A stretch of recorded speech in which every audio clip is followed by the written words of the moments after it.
Hello, I'm Gary Bennett. I'm an audiobook narrator, and a good friend of mine, Adam Barr, has helped spearhead this little endeavor that we call Voices of Calm, or Voices for Calm, I think. It's where we get together and just put up little short stories or excerpts from some of our favorite books, maybe some poetry, just to give us all a place to go and just kind of chill and listen to some good words. One of my favorite books is one that I came to fall in love with by the audiobook version. It is called The Alchemist by Paulo Coelho, and it was read masterfully by Jeremy Irons. I'm going to try to give honor to Mr. Irons and do my best. I'm going to read a short excerpt from towards the end of the book.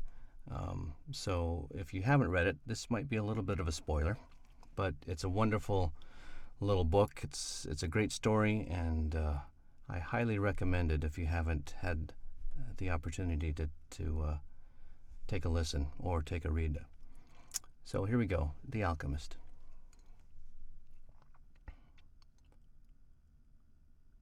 The boy rode along through the desert for several hours, listening avidly to what his heart had to say.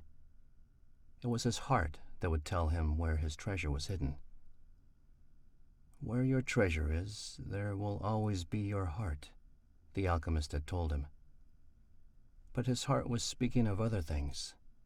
With pride, it told of the story of a shepherd who had left his flock to follow a dream he had on 2 different occasions. It told of destiny, and of the many men who had wandered in search of distant lands or beautiful women, confronting the people of their times with their preconceived notions. It spoke of journeys, discoveries, books, and change. As he was about to climb yet another dune, his heart whispered, "Be aware of the place where you are brought to tears. That's where I am, and that's where your treasure is." The boy climbed the dune slowly. A full moon rose again in the starry sky. It had been a month since he had set forth from the oasis.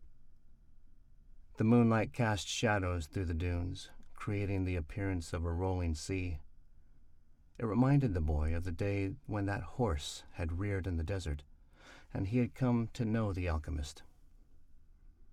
And the moon fell on the desert silence and on a man's journey in search of treasure. When he reached the top of the dune, his heart leapt. There, illuminated by the light of the moon and the brightness of the desert, stood the solemn and majestic pyramids of Egypt. The boy fell to his knees and wept. He thanked God for making him believe in his destiny and for leading him to meet a king, a merchant, an Englishman, and an alchemist. And above all for his having met a woman of the desert who had told him that love would never keep a man from his destiny. If he wanted to, he could return now to the oasis, go back to Fatima, and live his life as a simple shepherd. After all, the alchemist continued to live in the desert, even though he understood the language of the world and knew how to transform lead into gold. He didn't need to demonstrate his science and art to anyone. The boy told himself that, on the way toward realizing his own destiny, he had learned all he needed to know and experienced everything he might have dreamed of. But here he was, at the point of finding his treasure, and he reminded himself that no project is complete until its objective has been achieved. The boy looked at the sands around him and saw that where his tears had fallen, a scarab beetle was scuttling through the sand.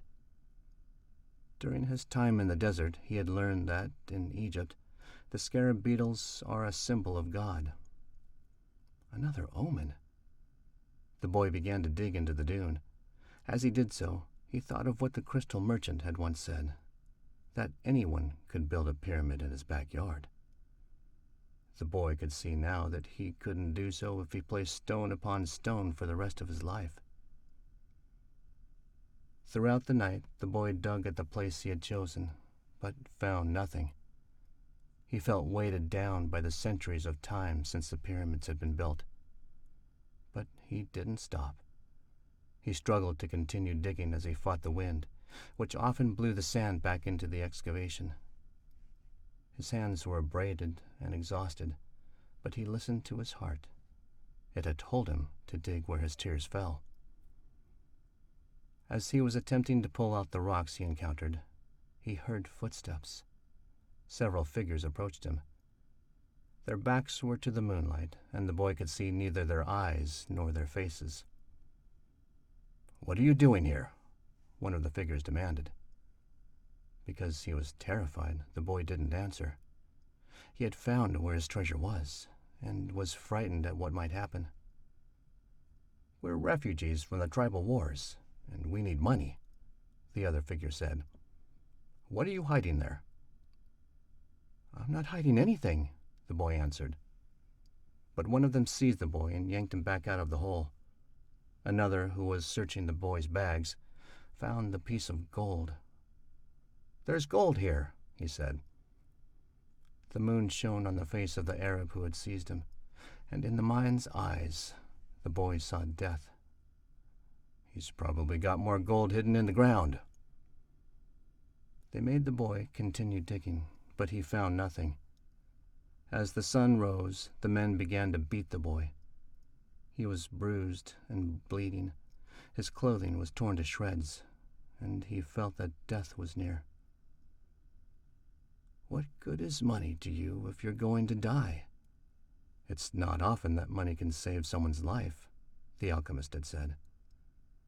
Finally, the boy screamed at the men, "I'm digging for treasure!" And although his mouth was bleeding and swollen, he told his attackers that he had twice dreamed of a treasure hidden near the pyramids of Egypt.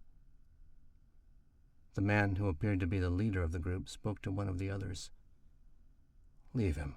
He doesn't have anything else. He must have stolen this gold." The boy fell to the sand, nearly unconscious. The leader shook him and said, "We're leaving." But before they left, he came back to the boy and said, "You're not going to die. You'll live, and you'll learn that a man shouldn't be so stupid. 2 years ago, right here on this spot, I had a recurrent dream too. I dreamt that I should travel to the fields of Spain and look for a ruined church where shepherds and their sheep slept.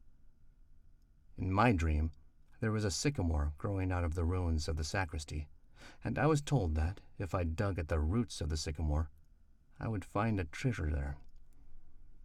But I'm not so stupid as to cross an entire desert just because of a recurrent dream."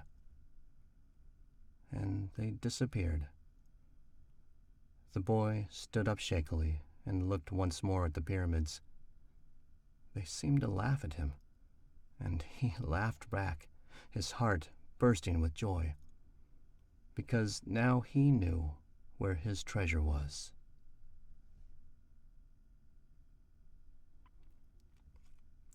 Thank you for listening, and I'll be back with more very soon.